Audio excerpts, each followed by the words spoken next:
Olá, está começando o Religare, Conhecimento e Religião. De que modo as ciências da linguagem religiosa contribuem para a pesquisa sobre o cristianismo das origens? Hoje eu recebo aqui Paulo Nogueira. Paulo, bem-vindo ao Religare. Obrigado, Flávio. Prazer estar com você. Das coisas que o acesso remoto proporciona para a gente é poder receber você de São Paulo, né, aqui no nosso programa. Uma alegria muito grande. Prazer é todo meu. E você, está inscrito em nosso canal no YouTube? Procure por Religare, Conhecimento e Religião. E se você também quiser acompanhar o Religare de qualquer lugar, pode acessar as plataformas de podcast como o Spotify. Compartilhe, curta, divulgue o nosso programa. Paulo, uma das coisas que eu percebo, né, caracteriza a sua pesquisa, é esse diálogo interdisciplinar entre teologia, ciências da religião, história, estudos de linguagem, né, para a sua pesquisa. Como é que você se apresenta, né, como é que você se vê nesse ambiente disciplinar tão propício da nossa área? Olha, Flávio, eu fico sempre muito surpreso de quão interdisciplinar a nossa área é e como ela requer de todos nós um constante aprendizado. Então, a gente caminha no estudo dos textos, da história do cristianismo, e sempre novas ferramentas se fazem necessárias e se apresentam ao nosso trabalho.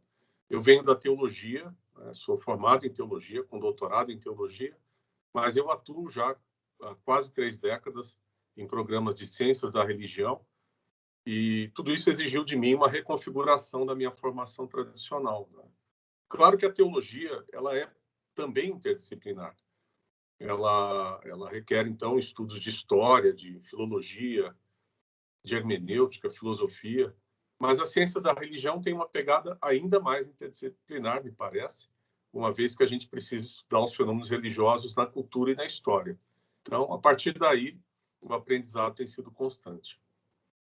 Em particular, na organização da nossa área, aquelas duas sub-áreas, né? Uma delas, ciências da linguagem religiosa, a outra, tradições e escrituras sagradas. Como é que o seu tema de pesquisa, cristianismo das origens, ele se beneficia, né, dos instrumentos, das teorias, dos métodos dessas sub-áreas?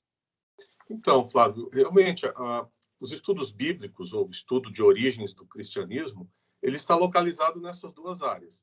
Alguém poderia até dizer muito mais em tradições e escrituras sagradas.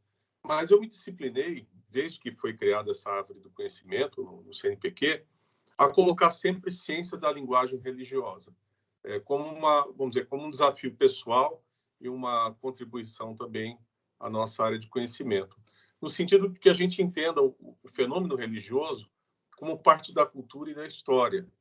Então, claro, eu posso e tenho direito de estudar a Bíblia numa perspectiva confessional. Isso para mim é uma questão muito clara.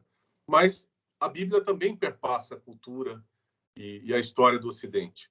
Ela também configura um tipo de linguagem e de imaginário religioso por meio do qual nós entendemos a realidade. Então, nesse sentido, eu preciso avançar um pouquinho em relação à perspectiva oferecida pela teologia, não é? Ou seja, a exegese é parte do meu trabalho, mas não é o ponto final do meu trabalho.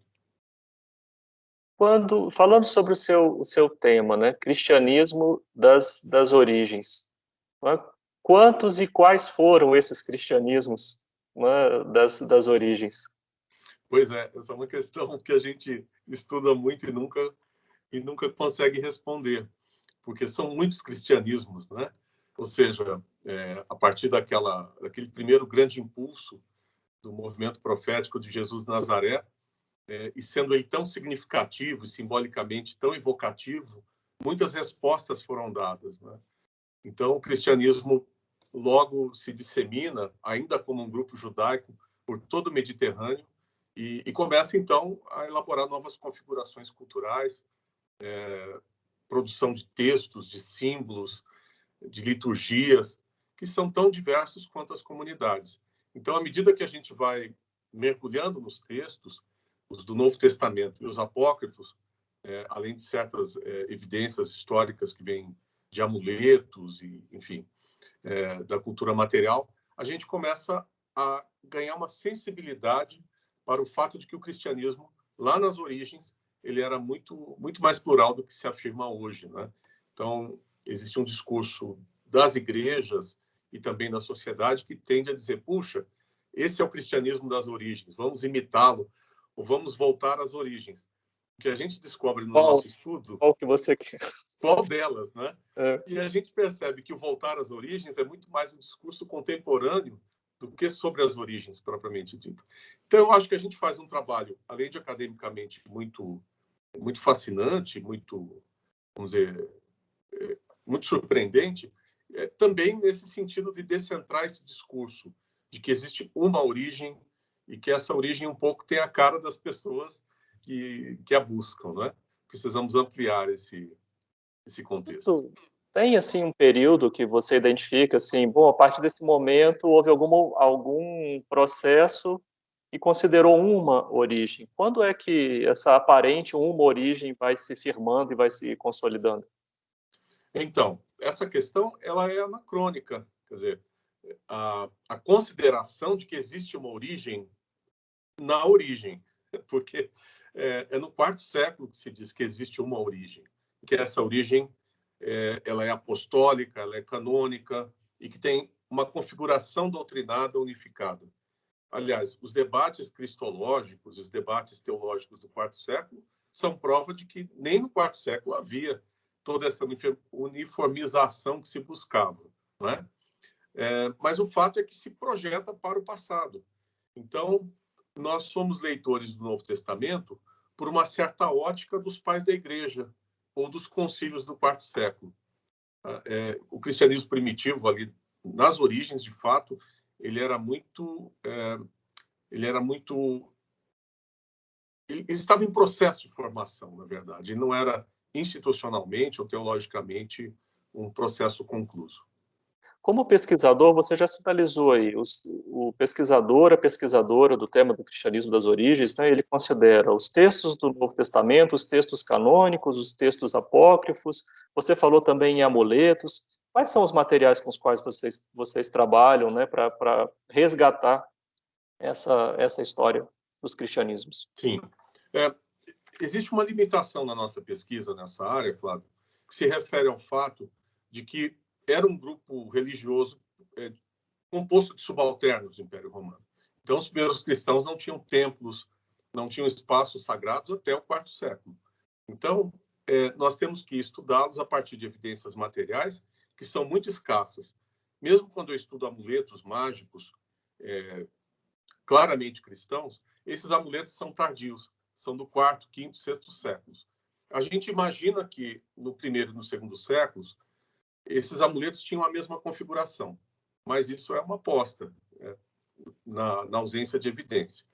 Curiosamente, e essa é uma das grandes questões da pesquisa de cristianismo primitivo, esse grupo de subalternos produziu muitos textos.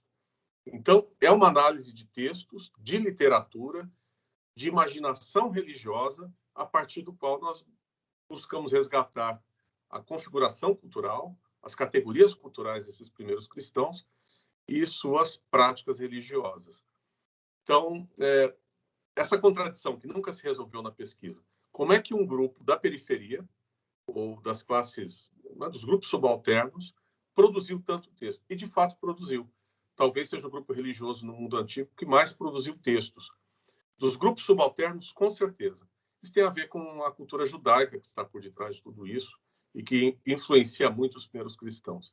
E também no fato de que parece que eles criaram uma espiritualidade da produção e circulação de textos. Nessa produção e circulação de textos, as diferenças estão lançadas, né, para o debate. Então, me parece que os primeiros cristãos eles sempre elaboravam melhores narrativas sobre o seu passado para que fossem lidas, debatidas, intercambiadas, tudo, vamos dizer, contradizendo a ideia de que o cristianismo lá nas origens já tinha uma série de proposições dogmáticas fechadas. Pelo contrário, por meio de narrativas, e a narrativa sempre é uma forma muito aberta de falar sobre o mundo, é que os primeiros cristãos falavam sobre si mesmos e sobre suas origens. Você falou a dificuldade para nós, pesquisadores, né? Você tem aí, você falou, já são 3 décadas, né, trabalhando com essa temática, 28 desses anos, né? Você trabalhou na UMESP, foi quando Sim, nós sim. nos conhecemos, lá no programa de Ciências da Religião da Universidade Metodista de São Paulo. Né? Quem são essas pesquisadoras, esses pesquisadores que no Brasil, no exterior, né, se destacam, né, com trabalho sobre esse tema? Olha, no Brasil, nós temos, ao contrário do contexto em que eu cheguei aqui, há 30 anos atrás, eu vim do doutorado na Alemanha, e a Metodista me contratou como um recém-doutor, e num contexto de formação de um doutorado.